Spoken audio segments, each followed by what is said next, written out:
It is my pleasure to introduce to the group today our new Dean of the Graduate School of Education and Psychology, Dean Helen Easterling Williams. I had the good fortune, actually, and I have to thank Dr. Garcia Ramos of introducing me to Dean Williams, actually right outside the elevator as we were walking past. And what would have been about a 2-minute conversation turned into about a 30-minute conversation, at the end of which I knew that with her we have a champion, a leader who is truly going to bless our university and the Graduate School of Education and Psychology with the power of technology. So thank you, Dean Williams, for being here this morning, and the stage is all yours.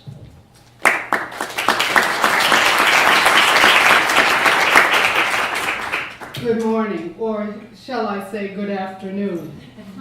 I always seem to be the one that's caught right between the morning and the afternoon and blow it, right? Well, good afternoon. And first and foremost, someone left this beautiful bracelet here at the front, and I will gladly claim it, but you would, wouldn't you? Thank you. Bless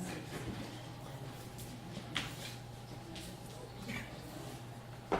Well, hello again, and before I go any further, I would like, if you would, please afford me this moment of personal privilege, and let's have a round of applause for all the GSEP faculty and staff who are here and participating in this program. I have to take care of those who take care of me. And a round of applause, if you will, for our Verone and all of David and Ian and everyone else in the technology industry here at Pepperdine University for thinking of doing this and stepping forward with this and seeing the value of this. Can we applaud them and their efforts? With regard to what's next, I have to begin with a little story. You see, during my senior year of high school, I was trying to figure out what's next, okay? It just sort of eluded me that I would be one to go to college. I just sort of stumbled upon that idea. Even though I worked in the guidance counselor's office, it just didn't seem to be my lot, because no one in my family had ever gone to college before, and so we were looking at the telephone company. We were looking at the gas and electric company, Sears and Roebuck, or whomever, wherever I could get a job that would pay me on Fridays. I would come home with a paycheck. We never discussed anything like college before. Well, my high school homeroom teacher and the college counselor decided to take my class and a couple others who were college-bound students. Somehow I slept through that. But they decided to take us on a field trip, and we went to the local community college. I thought this trip is going to answer the question, what's next in my life? But it didn't. At least I didn't think it did. Instead, it presented even more challenges to me. You see, they took us to the community college, and they took us to this huge room, much like this one, only very flat. And in that room was this very large machine. Now, the machine, we were told, could answer any question. Any question. All you had to do was put this 4x6 card into this machine, and it would bleep and blip and blop and bloop, and the lights would flicker, and out of the other end of the machine would come your answer. Well, this punch card was amazing to me, let alone this machine. And so while our teachers were very excited, the students and I were very much perplexed, because how was this machine going to answer all the questions we would ever have? It just did not make sense. And I think they saw the confusion on our faces, and they said, well, do you get it? Do you understand the computer? It was new language, never heard of computer before. And finally, we just fessed up and said, no, this does not make sense. And I vividly remember my counselor saying, wherever you go, whatever you do, just remember computers. Just remember computers. It'll all make sense in due season. Well, now it's making sense.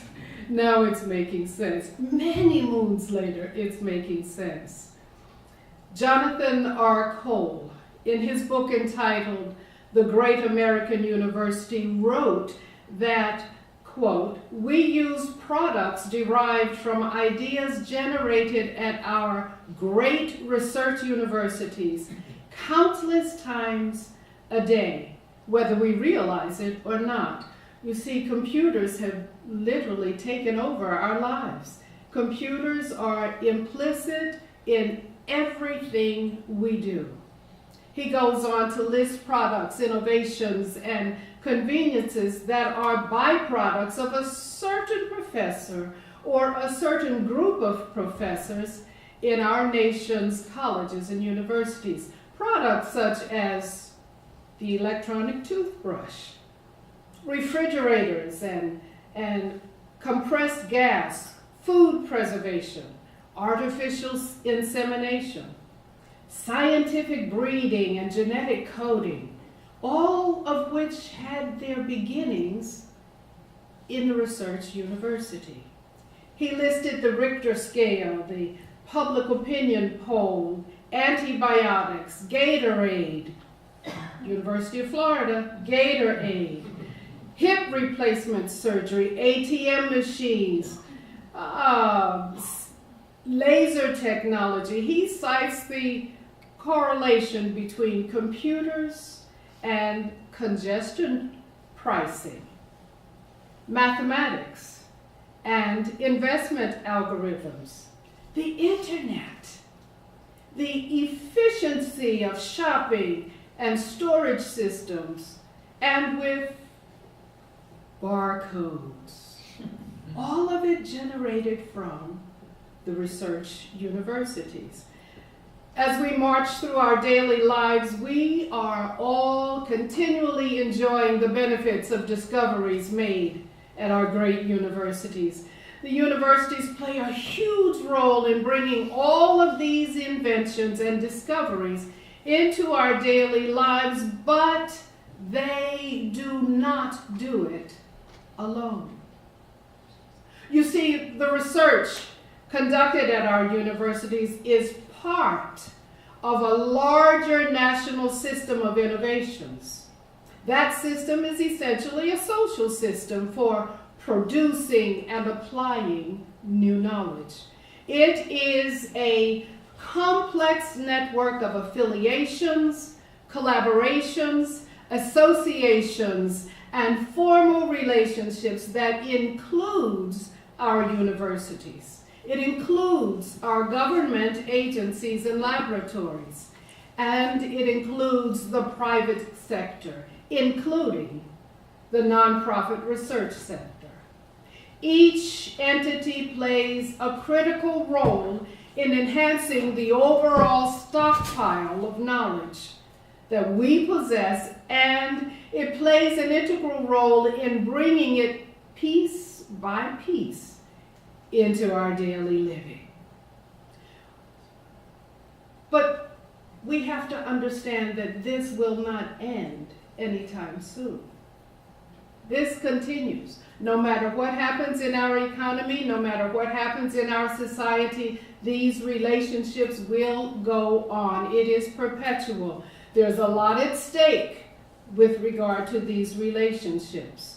And as long as we have helicopter parents who hover over our students from the time that they are toddlers, helicopter parents trying to decide what is the best preschool to put little Johnny in so that he can get in the right kindergarten, so that he can get in the right school system, so that he can be assured to have those AP courses and get that excellent score on the SAT, even though the College Board continues to change that number and change those questions year after year after year. As long as we have the Carnegie ranking system for colleges and universities, as long as we permit the Princeton Review Board to drive us to increase or maintain our rankings on that list of best colleges and universities in our nation, as long as institutions and processes such as the NSF and the WASC and NCATE and APA and the American Bar Association continues to tell us how we must operate our colleges and universities, as long as these things exist, that relationship between the research university and the other partners will continue. Now, in his book, The Great American University, Jonathan Cole also states, and he points to this relationship by sharing with us that Bank Boston in 1997 did a major survey and found that, quote, if the companies founded by MIT graduates and faculty formed an independent nation, the revenues produced by the companies would make that nation the 24th largest nation, the 24th largest economy in the world. Now, at that time, the 4,000 MIT-related companies employed 1.1 million people and had annual world sales of $232 billion, all from a university, all from classrooms just like yours. That is why faculty get so excited when we see the light come on in the eyes of a student, even for the smallest concept, because who knows where that concept will lead. We may have the next best discovery that man ever knew or ever will know. We might have that coveted patent that will lead us to prominence in our field. Yes, that $232 billion, that's roughly enough to equal to the gross domestic product of $116 billion, just a little less than of South Africa, just a little bit less than that of Thailand. Lots of money. And if you show me the money, you can see the outcome. The relationship between the universities and private entities is not going away anytime soon. But this research is over 10 years old. Since then, MIT's research and development activity and its role in the establishment of new startup companies has expanded drastically. I am remembering a dear friend of mine who was one of my daughter's colleagues, classmates at MIT, James McClurkin. James used to play with these little toys that he made, little miniature robots. He would slip them under the door of his college friends and scare them. They would, do we have roaches? You know, it would just be so amazing to them. James played in his free time at MIT with these tiny little mini robots. Today, James has gone on to study at Stanford and is now at Rice University, those tiny little robots are now being used in surgery, in our hospitals all across the nation. We get excited when we see the light bulb turn on in the minds of one of our students. But what is it that we came here for today in terms of this presentation? We wanted to know what's next. We've talked about what is past, and where we are today, but let's talk about what's next. What is it that we know? What we do know is that in educational settings, using technological innovations often creates a disruption in our teaching and learning that facilitates the rediscovering of our respective disciplines. It also leads to the development and utilization of teaching and learning strategies that both capture the attention of the learner and foster the acquisition of new knowledge using creative methodologies that readily translate into measurable learning outcomes.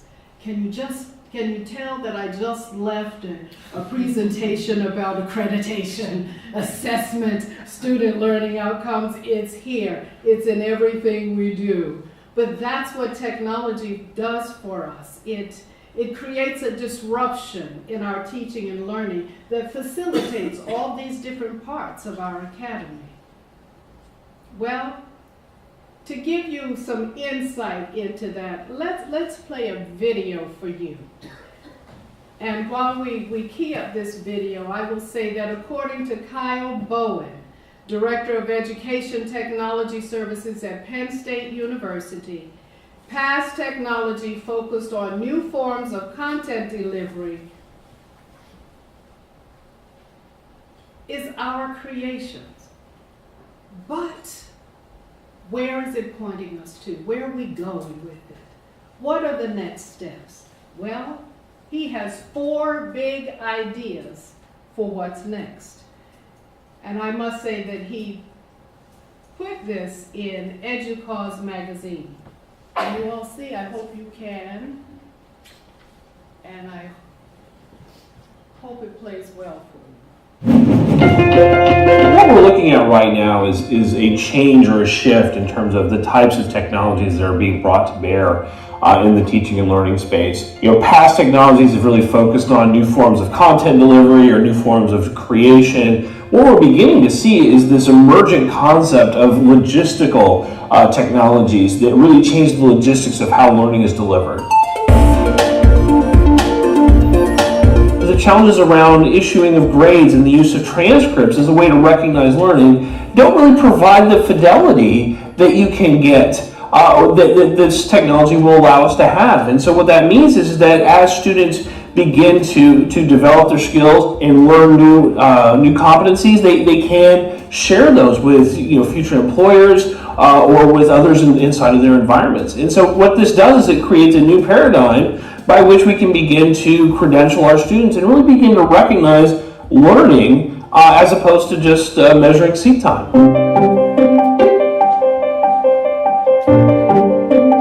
People who provide television programming have been struggling with this notion of how do you maintain the attention of the viewer now that they have other devices in their hands while they watch TV. The networks have begun to develop mobile apps that provide what they call a second screen experience, meaning that there is content that exists in parallel with the programming that you're watching on television. This type of concept can also be applied to the classroom. The students can share a common experience, they can interact with one another, but at the same time they can also gather bonus content about the lecture itself and provide all of that in context so that as an idea is being presented in lecture, that the student is immediately connected with online resources that help explain that in greater depth. So one of the key challenges with electronic publishing now is that so many of the text, so much of the material that's been developed to this point was never really intended for this type of digital delivery. And so what we've done is we've taken last generation's content and we've shrunken it and put it on this generation's devices. And at the same time, we're not really seeing dramatic reductions in cost. And that's where the use of open educational resources is one avenue to do that. And so what we need are more platforms that are interactive, that enable our faculty to be creative about how they craft that material in an effort to just replace the textbook inside of the classroom. And so really it's a matter of having platforms that support the development of the content, the delivery of the content, but then also delivery of content that's not just text and images, that it can be interactivity, it can be simulation, it can be delivery of video, or any broad range of different types of experiences that are all accessible from a range of devices, and at the same time are accessible to everyone.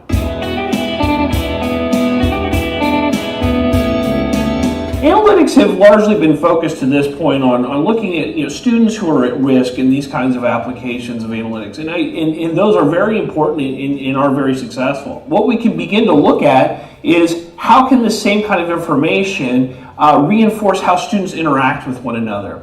One of the areas of research that I've worked in the past is looking at question relevancy. So if you think about the traditional classroom experience, where students are asking questions of each other or of their instructor, as you can imagine, that generates a lot of material. How do we identify those questions which are most relevant, or those questions that are most like each other? So what we can begin to do then is use these analytics to help our students ask more relevant questions. Another area to look at would be is how can analytics be used to create effective small teams within courses? So rather than just kind of randomly assigning groups, how can we use what we know about students and what make effective teams and apply analytics to both, one, the creation of the team, and two, the engagement and interaction of the people within those teams?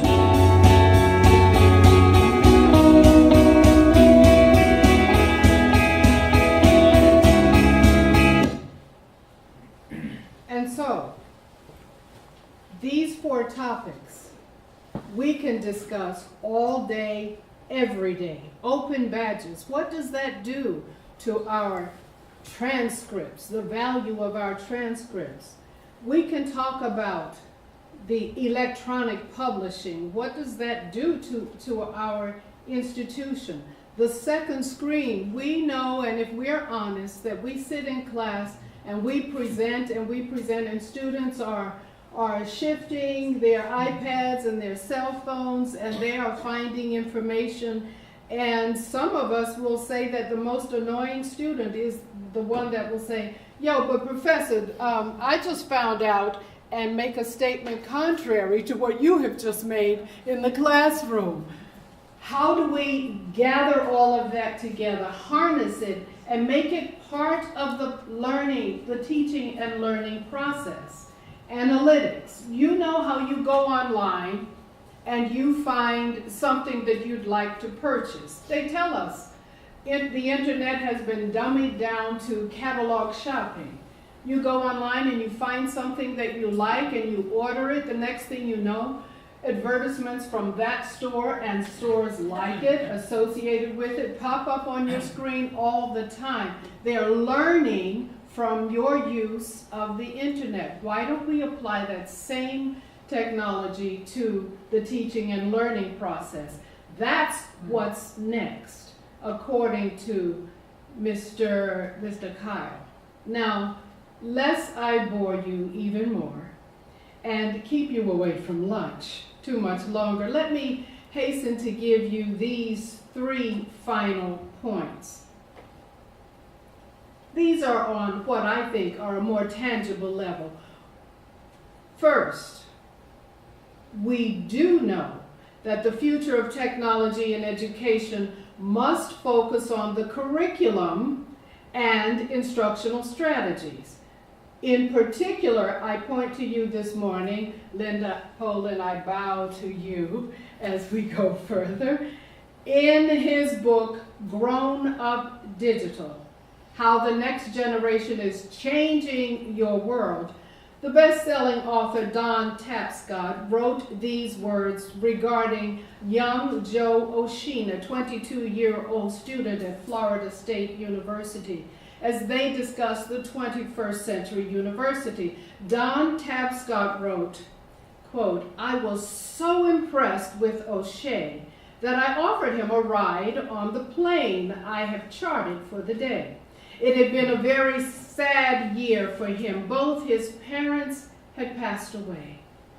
But now he gets together with his brothers online.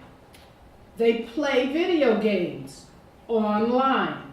Games like World of Warcraft. O'Shea says, it's such a fun way to work together, to feel like a team together. Games provide great opportunities, ladies and gentlemen, for people to work together and learn together. O'Shea said, the three of us are a little team. A little team. What if we had little teams in our classrooms that we put together based on analytics instead of just randomly assigning them to work together and listening to students complain because one is not pulling his or her weight? Gaming, animation, and working in teams fosters the development of critical thinking and analytical skills that are necessary for our technological world. And they're necessary for the development of these skills as they appear to the employer. What we do know is that the future of technology and education must focus on a safe environment.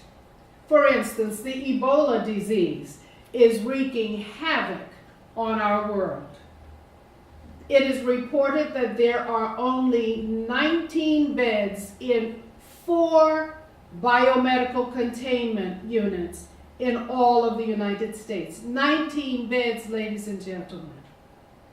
One in Montana, one at Emory University in Atlanta, one at the CDC in Bethesda, Maryland, and one at the University of Nebraska.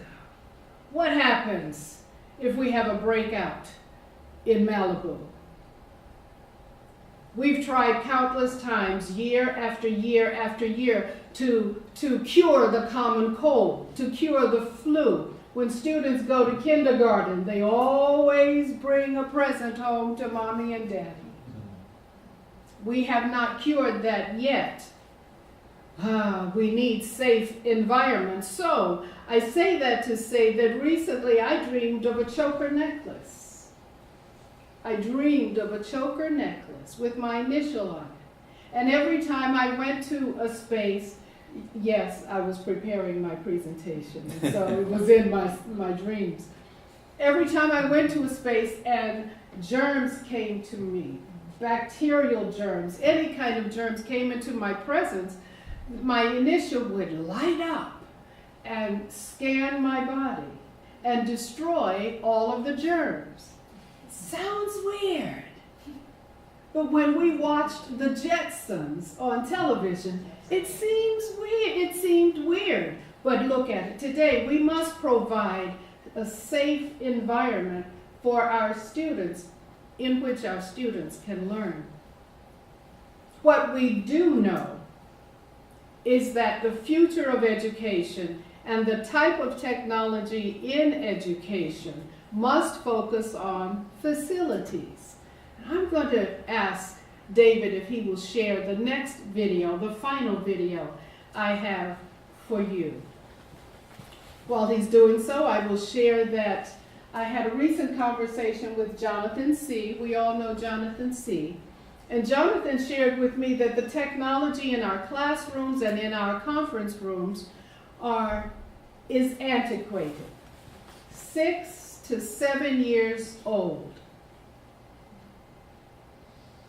And that's why you, Dr. Satchel, that's why you are having difficulty with technology in the classroom. And we're doing our very best to catch up. Know that Jonathan is putting together a comprehensive plan to fix it. It's going to take time. It's going to take resources. But it's on the radar screen. He's having these conversations with our president and the university's steering committee. But as we offer more and more face-to-face hybrid and synchronous and asynchronous courses, online courses, all of it. We must be prepared to teach our students using up-to-date and cutting-edge technology. What does that look like? I mean, when we walk into a classroom, how do we know that we have arrived? Is it devices or is it something in the air? Well, to answer that, I will simply say that while serving as Dean of the School of Education at our sister school, Azusa Pacific University, I had the great pleasure of establishing what we call the Emerging Technology Center. And as we view this YouTube video, please imagine a course that you teach now, right now, or a course that you are taking right now.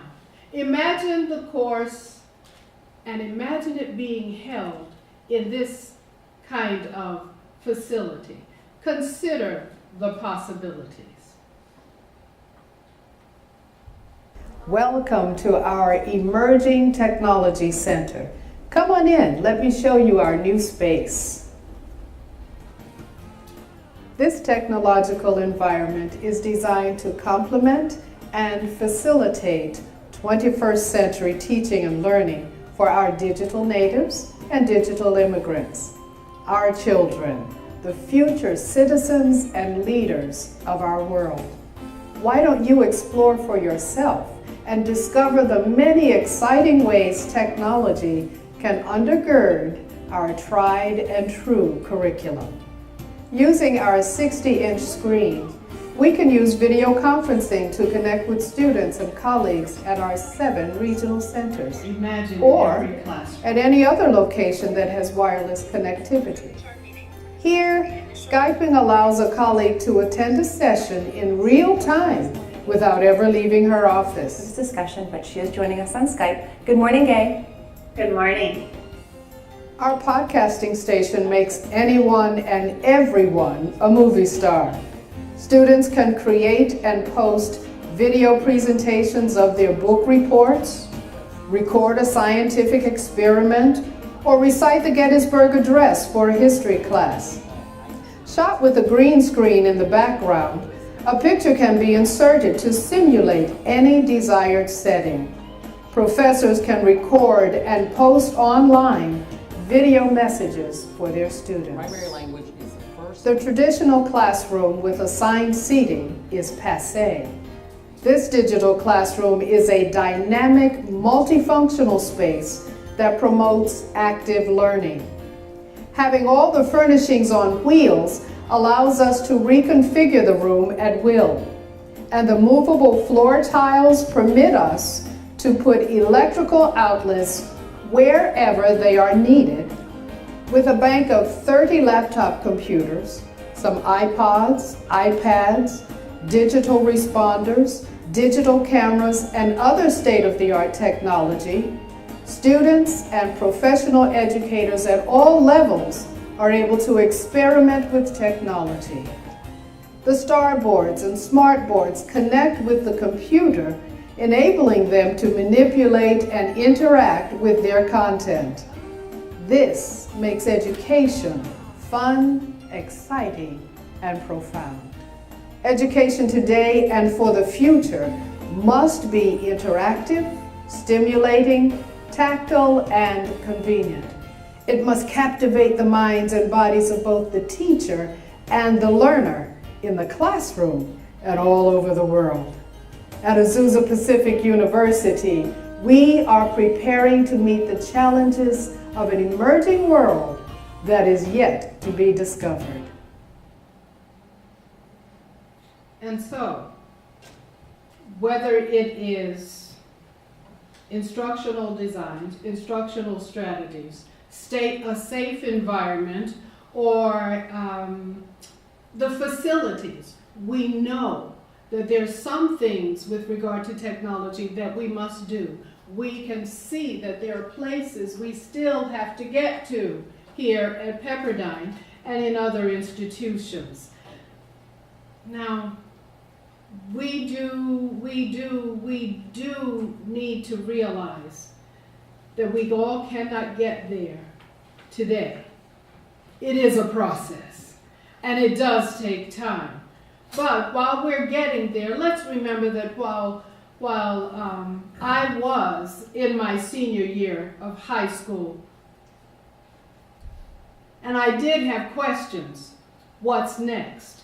There is still a considerable amount of confusion swirling around the topic of technology and education, even today. Yet, there exists even greater confidence that if we stick to the computer, just like my high school teacher said, we will find all the answers to our questions.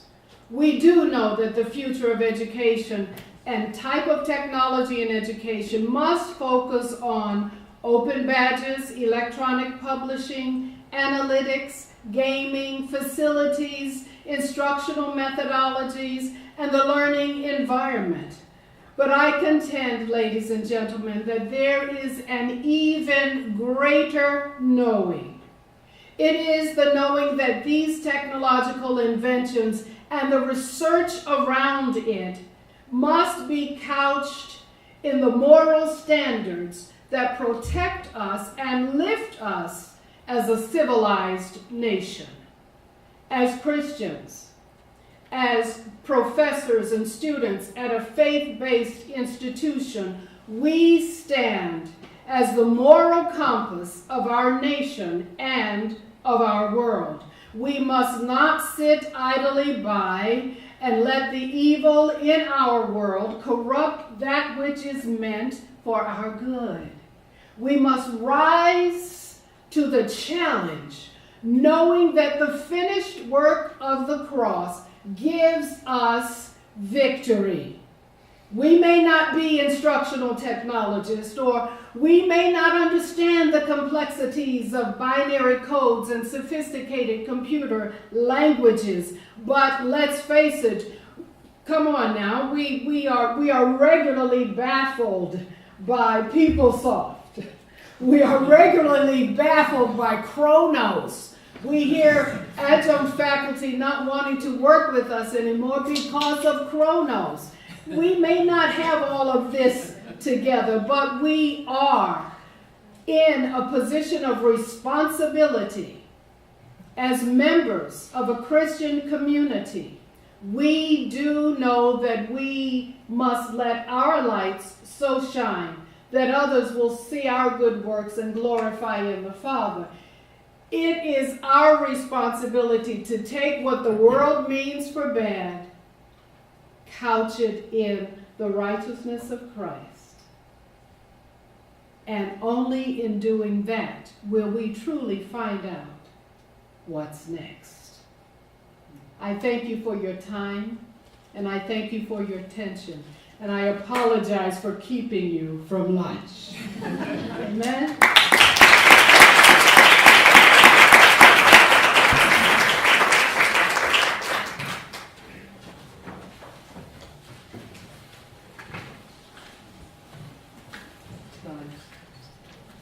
Just want to take a moment to thank Dean Williams for taking the time to come and read us. Thank you. Today it is So right after.